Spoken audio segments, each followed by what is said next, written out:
آج پھر میں اپنی بہن کا حمل ضائع کروانے جا رہا تھا، کیونکہ میری 30 سال کی اندھی بہن ہر سال حاملہ ہو جاتی، جبکہ اس کی تو ابھی شادی تک نہیں ہوئی تھی۔ مجھے آفس کے کام کی وجہ سے دوسرے شہر جانا تھا، تو میں ساتھ میں بہن کو بھی لے گیا۔ واپس آیا تو گھر کے باہر لوگوں کی بھیڑ جمع تھی۔ اس وقت میرے ہوش اڑ گئے جب پولیس نے مجھے ہی ہتھکڑی پہنائی، کیونکہ میرا نام ابوبکر ہے۔ میں ڈاکٹر کے پاس بیٹھا ہوا تھا اور مجھے بہت غصہ آ رہا تھا۔ میری 30 سال کی بڑی اور کنواری بہن حاملہ ہو چکی تھی، اسے آنکھوں سے دکھائی نہیں دیتا تھا۔ میرے والدین کو گزرے 12 سال ہو چکے تھے۔ ہم ایک پرانے سے اور مضبوط سے گھر میں رہتے تھے، جہاں کی ایک دیوار میں کوئی نہ کوئی کہانی چھپی ہوئی تھی۔ گھر میں اپنی پوری زندگی گزار دی تھی۔ بڑی بہن کا نام وجیہہ تھا، جو مجھ سے عمر میں پورے 7 سال بڑی تھی، اور میں ان کو باجی کہتا تھا۔ اس گھر کی سب سے مشکل کہانی میری باجی کی تھی، جو اپنی آنکھوں سے دیکھ نہیں سکتی تھی اور ہر وقت خاموش رہتی تھی۔ وہ زیادہ باتیں نہیں کرتی تھی، گھر کی ہر چیز کو وہ اچھے سے جانتی تھی، اسی لیے محسوس کرتے آنکھوں سے نہ دیکھنے پر بھی گھر کے ہر ایک کام کو وہ اچھے سے کیا کرتی تھی۔ والدین کے مرنے کے بعد باجی کی عادت مجھے بڑی عجیب لگتی تھی، کیونکہ تب سے ہی وہ خاموش رہنے لگی تھی۔ اس سے پہلے تو وہ بہت اچھے سے بات چیت کیا کرتی تھی۔ میرے کسی بھی سوال کا جواب دینے کی بجائے وہ اپنی نظریں جھکا لیا کرتی تھی۔ وہ اپنی آنکھوں سے دیکھ نہیں سکتی تھی، مگر مجھے ہمیشہ ایسا لگتا تھا جیسے وہ مجھ سے کچھ چھپا رہی ہے۔ میں نے کئی بار چاہا کہ ان کی خاموشی کو توڑوں، ان کی زندگی کے چھپے رازوں کو جان لوں،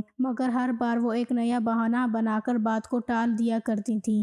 لیکن جو بات سب سے زیادہ حیران کر دینے والی تھی، وہ بات یہ تھی کہ میری باجی کی آنکھوں کی روشنی نہ ہونے کی وجہ سے ان کی کہیں شادی نہیں ہو سکتی تھی، اور میں بھی اکیلا نہیں رہنا چاہتا تھا۔ اسی لیے میں نے باجی کی شادی نہ کرنے کا فیصلہ کیا۔ وہ بھی شادی نہیں کرنا چاہتی تھی۔ ان کا کہنا تھا کہ مجھ جیسی اندھی لڑکی کو بھلا کون قبول کرے گا، اسی لیے باجی ہمارے گھر میں ہی رہتی تھی۔ 30 سال کی عمر ہو جانے کے باوجود بھی ان کے دل میں کبھی شادی کا خیال نہیں آیا تھا، یہاں تک کہ ہر بار وہ حاملہ ہو جایا کرتی تھی، اور یہ سب کچھ پچھلے 5 سال سے چل رہا تھا۔ میں 5ویں بار ان کو ڈاکٹر کے یہاں لے کر آیا تھا ابورشن کروانے کے لیے، کیونکہ ان کے پیٹ میں جو بچہ ہے اس کا باپ کون ہے۔ پہلی بار جب مجھے ڈاکٹر نے میری دادی کی طبیعت بگڑنے پر یہ خبر سنائی تھی کہ وہ حاملہ ہے، تو یہ سارے لفظ میرے اوپر بجلی بن کر گرے تھے، اور اب تو ہر سال کا یہی معمول بن گیا تھا۔ میری باجی بنا شادی کے ہی ماں بن جاتی تھی، یہاں تک کہ وہ کبھی گھر کے باہر بھی نہیں جایا کرتی تھی، اور نہ ہی میرے علاوہ گھر کے اندر کوئی داخل ہوتا تھا۔ یہ جو کچھ ہو رہا تھا کسی گناہ سے کم نہیں تھا۔ یہ سب کیسے ہو رہا تھا میں نہیں جانتا تھا، مگر میں یہ ضرور جانتا تھا کہ یہ کوئی معمولی بات نہیں تھی۔ ہر بار جب طبیعت بگڑنے پر میں باجی کو ہسپتال لے کر جایا کرتا تھا، تو لوگ عجیب نظروں سے مجھے دیکھتے تھے اور ہم دونوں کے رشتے کو غلط سمجھتے تھے، مگر میں ان کو بتا بتا کر تھک چکا تھا کہ یہ میری بیوی نہیں بلکہ میری بہن ہے۔ پھر وہ کہتے ہیں کہ ان کا شوہر کہاں ہے، اسے لے کر آؤ، اور ہر بار تم ان کا ابورشن کروا دیتے ہو۔ اب میں کسی کو کیا بتاتا کہ باجی کے ساتھ جو کچھ بھی ہو رہا تھا اس کے بارے میں مجھے کچھ بھی نہیں معلوم تھا۔ ڈاکٹر بھی کہا کرتے تھے کہ ضرور کوئی نہ کوئی گڑبڑ ہے، تمہاری بہن تمہاری آنکھوں میں دھول جھونک رہی ہے، کیونکہ میں ڈاکٹر کو کئی بار یہ بات بتا چکا تھا کہ میری باجی کے اندھے پن کی وجہ سے ان کی کبھی شادی ہی نہیں ہوئی۔ ڈاکٹر کی باتوں پر میں نظریں چرا لیا کرتا تھا، کیونکہ ان کے سارے سوالوں کا میرے پاس کوئی جواب نہیں تھا، اور جو جواب میں ان کو دیا کرتا تھا ڈاکٹر میری اس بات پر کبھی یقین نہیں کرتے تھے۔ میں تو خود جاننا چاہتا تھا۔ مجھے یاد ہے کہ ایک بار ایک ڈاکٹر نے میری باجی کا چیک اپ کرنے کے بعد کہا تھا کہ ایسا کبھی ممکن ہو ہی نہیں سکتا کہ بنا مرد کی عورت حاملہ ہو جائے، کہیں تم تو اپنی بہن کے ساتھ کچھ۔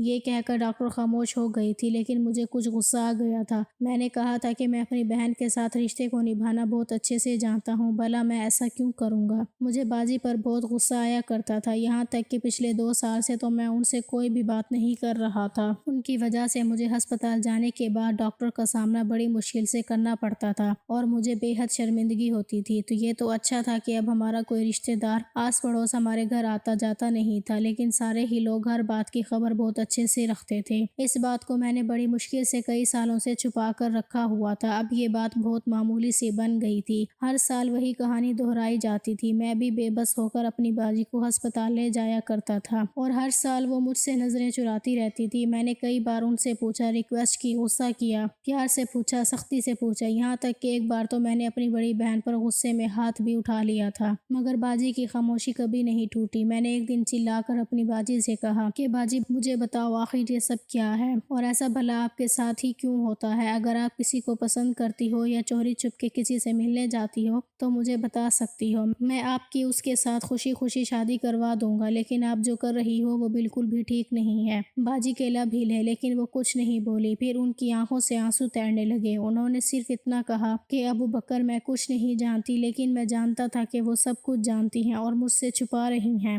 یہ لفظ میرے دل میں کسی تیزدار چاقو کی طرح وار کرتے تھے۔ اگر وہ سچ میں اس بات سے بے خبر ہوتی تو کیا ہر بار میری باتوں پر خاموش ہو جایا کرتی؟ کیا ان کے چہرے پر وہ ڈر نہیں ہوتا جو میں ہر بار دیکھتا تھا کہ وہ بھی اسی ڈر میں جی رہی تھی جس میں کئی سالوں سے میں جی رہا تھا؟ میں نہیں جانتا تھا کہ سچائی کیا ہے، مگر میں یہ ضرور جانتا تھا کہ اب میں خاموش نہیں رہ سکتا تھا۔ اس بار میں اس کہانی کو انجام دے کر ہی دم لوں گا۔ اس بار میں سچ جان کر رہوں گا، چاہے اس کی مجھے کوئی بھی قیمت کیوں نہ چکانی پڑے۔ میرا صبر اب جواب دے چکا تھا۔ کئی سالوں سے میں یہی تماشا دیکھ رہا تھا اور اب میں اور خاموش نہیں رہ سکتا تھا۔ میری باجی نے اپنی روتی ہوئی آنکھوں سے میرے چہرے کی طرف دیکھا اور پھر سے خاموش رہی۔ ان کی خالی آنکھوں میں کچھ ایسا تھا جو مجھے ہمیشہ پریشان کر دیتا تھا، جسے وہ دیکھ تو نہیں سکتی تھی مگر پھر بھی سب کچھ جانتی تھی۔ پھر دھیرے سے کہنے لگی کہ ابو بکر میں نہیں جانتی کہ ایسا کیسے ہو جاتا ہے۔ میں غصے میں چلایا اور میں نے کہا تو پھر یہ سب کیا ہے باجی؟ آپ مجھے کیوں نہیں بتا دیتی؟ باجی میں تو کام میں بزی رہتا ہوں اور آپ کی ایسی حرکتوں کی وجہ سے کئی بار میرا کام میں بھی نقصان ہو چکا ہے۔ اگر میں کام نہیں کروں گا تو گھر کے حالات کیسے چلیں گے؟ اوپر سے آپ مجھے نئی ٹینشن دے دیتی ہو۔ میرے گھر سے جانے کے بعد آخر آپ کے پاس کون آتا ہے؟ یا رات کے اندھیرے میں کسی کو آپ بلا لیتی ہو، یا پھر آپ کسی کو پسند کرتی ہو، یا پھر آپ کے ساتھ کوئی زبردستی کرتا ہے؟ باجی بہرحال میں آپ سے کچھ نہیں کہوں گا، بس آپ مجھے بتا دیجئے کہ کس کی حرکت ہے۔ اگر کوئی آپ کے ساتھ زبردستی کرتا ہے تو میں اسے سزا دلواؤں گا، اور اگر آپ کسی کے ساتھ خوشی خوشی یہ سب کرتی ہو تو میں آپ کی اس کے ساتھ خوش ہو کر شادی کروا دوں گا۔ میں آپ سے وعدہ کرتا ہوں کہ میں آپ سے ایک لفظ بھی نہیں کہوں گا، لیکن جو سچ ہے آپ ایک بار مجھے بتاؤ تو صحیح۔ مگر اتنا کہنے کے باوجود بھی باجی صرف خاموش رہی تھی اور یہ خاموشی مجھے اندر ہی اندر مار رہی تھی۔ میں نے فیصلہ کر لیا تھا کہ اس بار میں اس معاملے کی گہرائی تک پہنچنے والا ہوں۔ میں حقیقت جاننا چاہتا تھا اور اس کے لیے کچھ بھی کرنے کو تیار تھا۔ اس رات میں جاگ رہا تھا، میں نے فیصلہ کر لیا تھا کہ میں باجی کے کمرے میں بیٹھ کر پہرا دوں گا۔ آج میری بے چینی ایک ڈر میں بدل چکی تھی، کیونکہ کئی دنوں سے میں سارا دن اپنا کام چھوڑ کر گھر میں ہی رہتا تھا اور دیکھتا تھا کہ کیا میرے پیچھے باجی کسی سے بات کرتی ہے یا پھر کوئی ان سے ملنے کے لیے آتا ہے، لیکن میں نے ایسی کوئی بھی حرکت نہیں دیکھی تھی، اس لیے اپنی باجی پر رات میں نظر رکھنا چاہ رہا تھا۔ سب کچھ بالکل خاموش تھا، پورے گھر میں سناٹا چھایا ہوا تھا، بس کہیں دور گھڑی کی ٹک ٹک سنائی دے رہی تھی۔ میں نے خود کو سکون میں رکھنے کی بہت کوشش کی، مگر دل میں وہی سوال گھوم رہا تھا کہ آخر میری باجی کے ساتھ یہ سب کچھ کیسے ہو رہا ہے؟ باجی کے کمرے سے دھیمی دھیمی ان کی سانسوں کی آواز آ رہی تھی۔ وہ گہری نیند میں سو رہی تھی یا شاید جاگ رہی تھی، میں یقین سے نہیں کہہ سکتا تھا۔ میں نے گہری سانس لی اور دروازے پر نظریں جما لی، مگر اچانک سے میری دل کی دھڑکن رک گئی تھی۔ مجھے لگا کہ جیسے کسی نے دروازہ ہلایا ہو۔ میں نے فوراً اپنی سانس روکی، ایسا لگ رہا تھا جیسے دروازہ بج رہا ہے۔ دوسری طرف کوئی تھا۔ میں نے جلدی سے موبائل کی ٹارچ آن کی، مگر سامنے کوئی بھی نہیں تھا۔ دروازہ ہلکا سا کھلا تھا اور مجھے ہوا کا ہلکا ہلکا جھونکا بھی محسوس ہو رہا تھا۔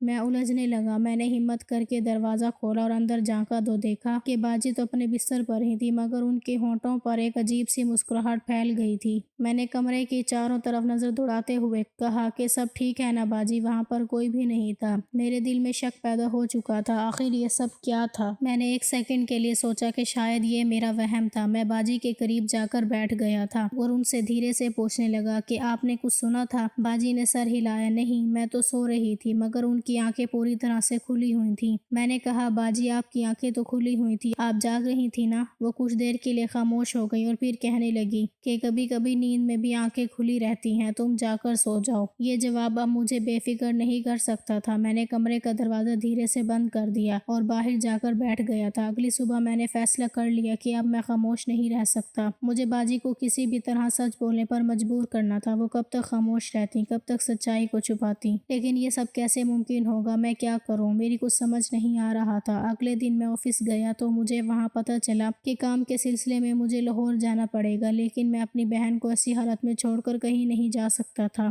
مجھے سچائی کا پتہ لگانا تھا اور ادھر کام آفس میں دن بہ دن بڑھتا جا رہا تھا۔ آفس میں میری پرفارمنس کچھ اچھی نہیں چل رہی تھی۔ باس نے کہا تھا کہ اگر تم ٹھیک سے کام نہیں کرو گے تو تمہارے ہاتھ سے نوکری جا سکتی ہے۔ یہ نوکری مجھے بڑی منتوں کے بعد ملی تھی، اسی لیے میں اسے اپنے ہاتھ سے نہیں جانے دے سکتا تھا۔ میں نے سوچا کہ میں لاہور کیسے جاؤں، کیسے باجی کو اکیلا گھر چھوڑ دوں۔ پھر میرے دماغ میں آئیڈیا آیا کہ میں باجی کو اپنے ساتھ بھی لاہور بھی تو لے کر جا سکتا ہوں۔ میرا سارا خرچہ کمپنی اٹھائے گی اور باجی کا خرچہ میں اٹھا لوں گا، لیکن وہاں بھی مجھے رہنے کا انتظام کرنا ہوگا اور کہیں نہ کہیں انہیں چھوڑنا ہوگا۔ میں کیا کروں، میری کچھ سمجھ نہیں آ رہا تھا۔ پھر مجھے میرے آفس میں کام کرنے والے ایک لڑکے نے بتایا کہ وہ اپنے ساتھ اپنی بیوی کو لے کر جا رہا ہے، وہاں پر اس کی بیوی کا مائکا ہے، وہ 3 دن تک وہاں رہ لے گی اور تب تک ہمارا کام بھی ہو جائے گا۔ وہ بھی ہماری ٹیم کے ساتھ لاہور جا رہا تھا۔ تب بھی مجھے آئیڈیا آیا کہ میں بھی اپنی بہن کو لے کر چلتا ہوں۔ میں نے اس سے کہا کہ یار تم میرا ایک کام کر سکتے ہو، میرے گھر میں والدین نہیں ہیں، بڑی بہن اکیلی رہتی ہے، وہ بھی آنکھوں سے دیکھ نہیں سکتی، میں ان کو یہاں اکیلا چھوڑ کر نہیں جا سکتا، اور اگر میں لاہور انہیں لے کر جاؤں گا تو میں وہاں کام کروں گا یا پھر اپنی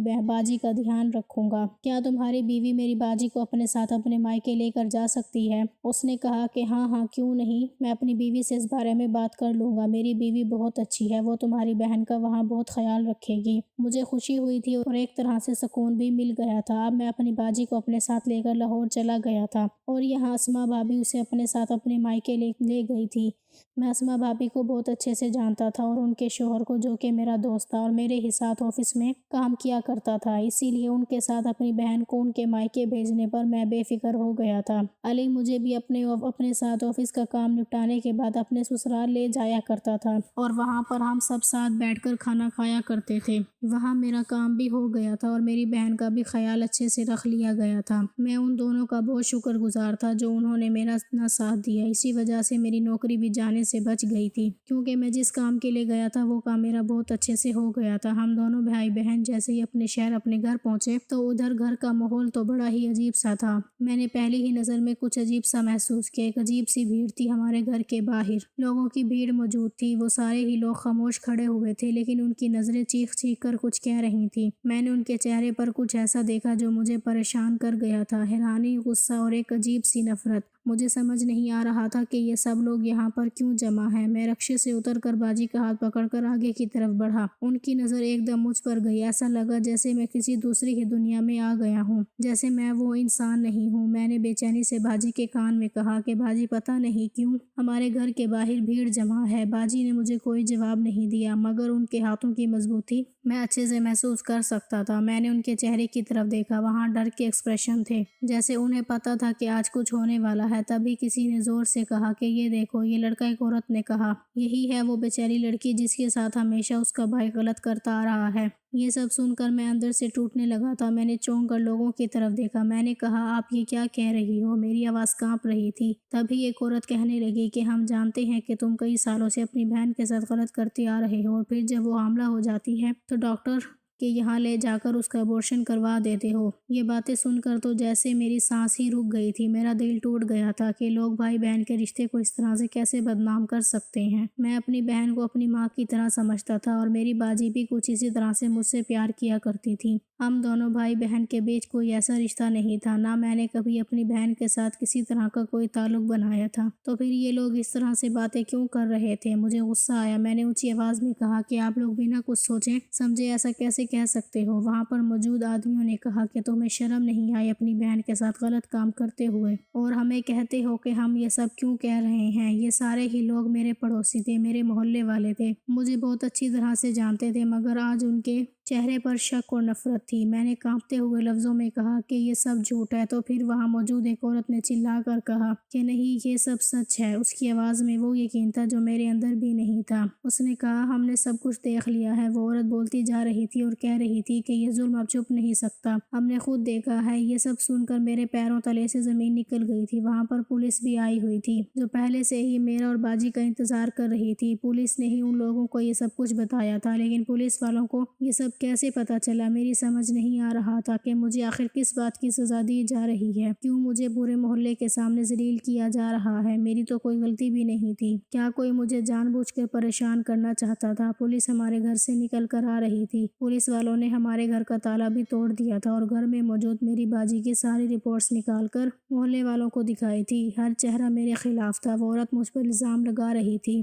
میں نے باجی کے کانوں میں دھیمی سے کہا کہ باجی بتاؤ نہ سب لوگوں کو کہ میں نے آپ کے ساتھ کبھی کچھ نہیں کیا۔ آپ تو میری بہن ہو، بھلا کوئی اپنی بہن کے ساتھ غلط کیسے کر سکتا ہے؟ میری باجی جو میرے لیے سب کچھ تھی وہ آج بھی خاموش کھڑی ہوئی تھی۔ یہ خاموشی مجھے اندر ہی اندر مار رہی تھی۔ وہاں پر موجود ایک پولیس انسپکٹر جس کی عمر لگ بھگ میری ہی عمر کی ہوگی، اس نے ہنستے ہوئے کہا کہ تمہاری بہن کی خاموشی بتا رہی ہے کہ مجرم تم ہی ہو۔ اس کے ساتھ غلط کرنے والا انسان اور کوئی نہیں بلکہ اس کا اپنا بھائی ہے۔ بہن کے اندھے ہونے کا تم نے بہت خوب فائدہ اٹھایا، اس کی خوبصورتی کا استعمال کیا۔ میں جانتا ہوں کہ تم کس نیت کے انسان ہو۔ میں نے چلا کر کہا کہ نہیں، میں نے کچھ نہیں کیا، میں ایسا گھٹیا انسان نہیں ہوں۔ وہ پولیس انسپکٹر سخت نظروں سے مجھے گھور رہا تھا، پھر آگے بڑھ کر کہنے لگا کہ تمہیں اریسٹ کرنا ہے، تمہارے پاس اگر کوئی ثبوت ہے تو تم دکھاؤ، ورنہ تمہیں سزا دلوانے سے کوئی نہیں بچا سکتا۔ یہ بات سن کر تو میری سانسیں رک گئی تھیں، میں تو چونک گیا تھا۔ میں نے کہا کہ میں آپ کے آگے ہاتھ جوڑ کر کہتا ہوں، یہ سچ ہے کہ میری باجی ہر سال حاملہ ہوتی تھی اور میں ان کا ابورشن بھی کروایا کرتا تھا، لیکن میں نے یہ سب کچھ ان کے ساتھ نہیں کیا۔ پولیس والا کہنے لگا کہ یہ سب تو تم نے ہی کیا ہے، کیونکہ تمہاری بہن کہیں آتی جاتی بھی نہیں تھی۔ ہمیں محلے والوں نے ساری جانکاری دے دی ہے، یہاں تک کہ تمہارے گھر بھی کوئی نہیں آتا تھا۔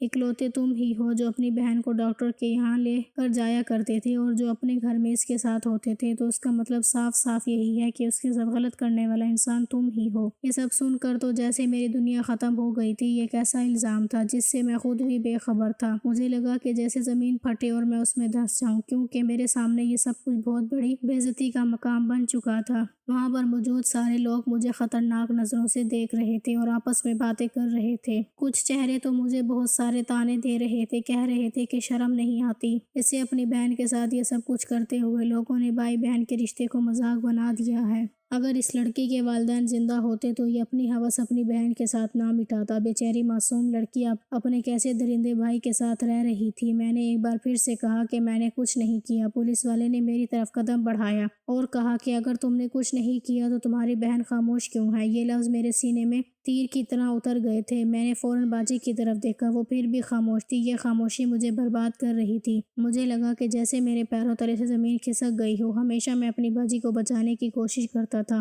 میں چلایا تو پولیس نے میری طرف ہتھکڑیاں بڑھائیں اور کہا کہ ہمارے ساتھ چلو، یہ سب تمہیں عدالت میں ثابت کرنا ہوگا۔ میری باجی کی آنکھوں سے آنسو نکل رہے تھے، ان کا چہرہ غم اور بے بس کی داستان سنا رہا تھا۔ باجی کو دیکھ کر ایسا لگ رہا تھا جیسے وہ کچھ کہنا چاہتی تھی مگر کوئی طاقت انہیں روک رہی تھی، لیکن میں بار بار باجی سے کہہ رہا تھا کہ باجی کچھ تو کہو، آپ مجھے بچا سکتی ہو۔ باجی نے صرف اپنا چہرہ میری آواز سن کر اپنی طرف کیا مگر کچھ کہا نہیں۔ ان کی آنکھوں سے لگاتار آنسو نکل رہے تھے۔ میں نے پھر سے کہا کہ باجی بس ایک بار کہہ دو کہ میں بے گناہ ہوں، مگر وہ کچھ نہیں بولی۔ یہ خاموشی میری قاتل بن چکی تھی۔ میں رو رہا تھا، سارے لوگوں کے سامنے میری خوب بے عزتی ہو رہی تھی اور پولیس مجھے اپنے ساتھ لے کر جا رہی تھی، پھر بھی باجی نے کچھ نہیں کہا اور انہوں نے مجھے اسی طرح سے جانے دیا جس سے سارے لوگوں کے سامنے یہ بات سچ ثابت ہو گئی تھی کہ ان کا گناہ گار میں ہی ہوں۔ پولیس کی سخت نظریں اور باجی کی خاموشی، یہ سب میرے خلاف تھی۔ میرے کانوں میں وہاں پر موجود سارے لوگوں کی آوازیں گونج رہی تھی جیسے میں کوئی درندہ ہوں جو اپنی ہی بہن کے ساتھ غلط کرتا تھا۔ میرے پیار سے کہنے پر بھی اور میرے چلا کر کہنے پر بھی باجی کو کوئی فرق نہیں پڑا تھا۔ وہ صرف خاموش رہی اور آنسو بہاتی رہی۔ پولیس اسٹیشن پہنچتے ہی میرے ساتھ سختی سے انویسٹیگیشن شروع کر دی گئی تھی۔ اسی پولیس انسپکٹر نے کہا کہ تم اپنی بہن کے ساتھ ایسا کیوں کرتے رہے؟ کیوں اس کے ساتھ غلط کرنے کے بعد تم اس کا بار بار ابورشن کرواتے رہے؟ میں نے غصے سے جواب دیا کہ میں اپنی اندھی بہن کے ساتھ ایسا کیوں کروں گا؟ پولیس کہنے لگی کہ میں نے پورے محلے کی لوگوں سے بات کی ہے، ہر کوئی یہی کہہ رہا ہے کہ تمہاری بہن ہر سال اچانک پریگننٹ ہو جاتی تھی اور یہ بات تم اپنے محلے والوں سے چھپایا کرتے تھے اور تم اسے زبردستی ہسپتال لے جایا کرتے تھے اور اس کا حمل ضائع کروا دیا کرتے تھے۔ میں نے کہا کہ یہ سب جھوٹ ہے تو وہ کہنے لگا تو پھر تمہاری بہن کچھ بولی کیوں نہیں؟ وہ خاموش کیوں رہی؟ پولیس والے نے یہ سب مسکراہٹ کے ساتھ کہا تھا اور خاموش ہو گیا۔ میرے پاس اس بات کا کوئی جواب نہیں تھا۔ کچھ گھنٹوں کے بعد مجھے حوالات میں بند کر دیا گیا تھا۔ میں دیوار سے ٹیک لگا کر بیٹھ گیا تھا۔ میں نے آنکھیں بند کر لی اور ایک گہری سانس لی اور اوپر والے سے دعا کرنے لگا کہ وہ مجھے بچا لے، میری بہن گھر پر اکیلی ہوگی۔ میں ہمیشہ اپنی بہن کا بہت خیال رکھتا تھا، ہر وقت ہر حال میں، پھر بھی وہ کچھ کیوں نہیں بولی؟ انہوں نے مجھے کیوں نہیں بچایا؟ میں نے اتنے سال اماں ابا کے بنا مہینہ باجی کے ساتھ گزارے اور ان کا ہمیشہ خیال رکھا۔ ہر بار ان کا علاج کروایا۔ میں نہیں چاہتا تھا کہ لوگ ان سے سوال کریں کہ یہ بچہ کس کا ہے اور وہ کوئی جواب نہ دے سکیں، اس لیے میں ان کا ابورشن کروا دیا کرتا تھا، مگر یہ سب کچھ کروانا میرے لیے بہت بھاری پڑ گیا تھا۔ اور ابورشن کرواتے وقت کبھی باجی نے بھی تو مجھے نہیں روکا تھا۔ وہ اپنی مرضی سے میرے ساتھ ڈاکٹر کے پاس جایا کرتی تھیں اور خود کہتی تھیں کہ مجھے یہ بچہ نہیں چاہیے، میں سب کچھ ختم کر دینا چاہتی ہوں۔ تو پھر اب انہوں نے مجھے کیوں نہیں کہا؟ یہ سب کچھ جیل میں بیٹھے بیٹھے میری آنکھوں کے سامنے کسی فلم کی طرح دوبارہ سے چلنے لگا تھا۔ مجھے بہت غصہ آ رہا تھا، آخر میری بہن خاموش کیوں رہی؟ یہ سوال میری روح کو جھنجھوڑ کر رکھ رہا تھا۔ میں بے قصور تھا تو باجی نے میرے حق میں گواہی کیوں نہیں دی؟ کیا وہ کسی راز کو چھپا رہی تھی یا پھر کوئی اور بات تھی، یا جان بوجھ کر مجھے پھنسانا چاہتی تھی؟ اگلے دن مجھے عدالت میں پیش کیا گیا، جہاں پر بھیڑ کے ساتھ ساتھ میری باجی بھی پہلے سے ہی موجود تھی۔ ان کو ہمارے پڑوس کی عورتیں لے کر آئی تھی اور مجھے جیسی ہی عدالت میں لایا گیا، لوگ آپس میں باتیں کرنے لگے، یہی وہ انسان ہے جو اپنی بہن کے اندھے ہونے کا فائدہ اٹھاتا رہا۔ اتنے سالوں سے یہ سب کچھ ہو رہا تھا مگر کسی نے اس کو نہیں روکا۔ یہ خود کو معصوم کہہ رہا ہے، اگر اس کی بہن نے ابھی تک اس کی سفارش نہیں کی، یہاں تک کہ اسے بچانے کے لیے اپنے منہ سے ایک لفظ تک نہیں نکالا۔ یہ سب سن کر میں اپنی بہن کی طرف دیکھ رہا تھا جو عدالت میں میرے سامنے ہی کھڑی ہوئی تھی۔ میں نے پھر سے باجی سے کہا کہ باجی یہاں سب لوگوں کو سچ بتاؤ کہ میں تمہارا مجرم نہیں ہوں۔ باجی نے سر جھکا دیا۔ یہ سب دیکھ کر تو میرے پیروں تلے سے زمین نکل گئی تھی کہ سچ میں میری باجی بھی یہی سمجھتی ہے کہ میں مجرم ہوں۔ وہاں پر موجود یہاں تک کہ جج بھی یہ سب کچھ اپنی آنکھوں سے دیکھ رہے تھے۔ سچ ہر کوئی جاننا چاہتا تھا۔ جج نے ان سے سوال کیا کہ ہر سال یہ تمہارے ساتھ غلط کرنے کے بعد تمہارا بچہ ختم کروا دیا کرتا تھا؟ باجی کے چہرے پر کوئی تاثرات نہیں تھے، ان کی آنکھوں میں وہی گہرا راز تھا جو میں ہمیشہ دیکھتا تھا۔ باجی گھبرا رہی تھی مگر ان کے ہونٹوں سے کوئی لفظ نہیں نکلا۔ عدالت میں خاموشی چھا گئی، سب ان کے کچھ بولنے کا انتظار کر رہے تھے۔ اب بھی باجی خاموش رہی۔ باجی کچھ کہنا چاہتی تھی مگر بے قرار ہو کر خاموش ہو گئی اور میں پچھتانے لگا، میری باجی اپنے منہ سے کچھ کیوں نہیں بولتی؟ پھر جج نے باجی سے وہی سوال کیا اور کہا، کیا تم جانتی ہو کہ تمہاری خاموشی سے تمہارے بھائی کو سزا مل سکتی ہے؟ اگر سچ میں تم اپنے مجرم کو سزا دلوانا چاہتی ہو تو تمہیں اپنا منہ کھولنا ہوگا اور سچائی سب لوگوں کو بتانی ہوگی۔ تھوڑی دیر تک تو باجی خاموش رہی اور وہاں پر پوری طرح سے خاموشی چھائی رہی۔ پھر باجی نے کہا کہ جج صاحب میں کچھ نہیں جانتی، مجھے نہیں پتا کہ میرے ساتھ یہ سب کچھ کیوں اور کس نے کیا۔ یہ کہہ کر باجی پھوٹ پھوٹ کر رونے لگی تھی اور پورے حال میں ان کی چیخیں گونج رہی تھی۔ جج صاحب نے باجی کو وہاں سے جانے کے لیے کہا کہ سچ میں باجی کچھ نہیں جانتی تھی، یہ کیسے مصیبت میں پھنس گیا تھا۔ جج صاحب نے کہا کہ جب تک یہ انویسٹیگیشن پوری نہیں ہو جاتی مجرم کو جیل بھیج دیا جائے گا۔ مجھے ہتھکڑیاں لگا کر واپس لے جایا جا رہا تھا، میری آنکھیں لگاتار باجی پر جمی ہوئی تھیں، جیسے میں ان کی نظروں میں وہی محبت، وہی امید، وہی یقین ڈھونڈ رہا تھا۔ میں جیل کی سلاخوں کے پیچھے بیٹھا تھا اور اپنی باجی کی خاموشی کو یاد کر رہا تھا۔ میرے پاس کوئی ثبوت نہیں تھا اپنی بے گناہی کو سب کے سامنے لانے کا۔ تھوڑی دیر کے بعد وہی پولیس آفیسر جس کا نام غفار تھا، جو شروع سے ہی میرے کیس میں مجھے غلط سمجھتا رہا تھا، وہ اندر جھانک رہا تھا، کہنے لگا کہ تمہیں جلد ہی سزا سنا دی جائے گی، اگر تم بے گناہ ہو تو ثبوت اکٹھے کرو۔ مگر میرے پاس کوئی ثبوت نہیں ہے، میں نے اسے تیز آواز سے کہا۔ اس نے کہا کہ تمہاری بہن تمہارا ثبوت ہے، اگر وہ تمہارے حق میں گواہی دے دے تو تم بچ سکتے ہو۔ میں اس کی بات پر خاموش ہو گیا تھا۔ اگلے دن جیل میں مجھ سے باجی ملنے کے لیے آئی تھی۔ میں نے باجی سے کہا کہ باجی پلیز مجھے یہاں سے نکال لو، باجی آپ ہی ہو جو مجھے بچا سکتی ہو۔ اچھا آپ مجھے بتا تو دو کہ آپ کے ساتھ یہ سب کچھ کس نے کیا، میں پولیس کو کچھ تو بتا سکوں، یا پھر آپ اپنے منہ سے کچھ بتا دو۔ مگر باجی کہنے لگی کہ میں تم سے کتنی بار کہوں کہ مجھے کچھ نہیں پتا، اگر پتا ہوتا تو ضرور میں کورٹ میں یہ بات پیش کر دیتی۔ باجی کی بات پر مجھے غصہ آیا اور میں نے کہا تو پھر آپ مجھ سے ملنے کے لیے کیوں آئی ہو؟ چلی جاؤ یہاں سے،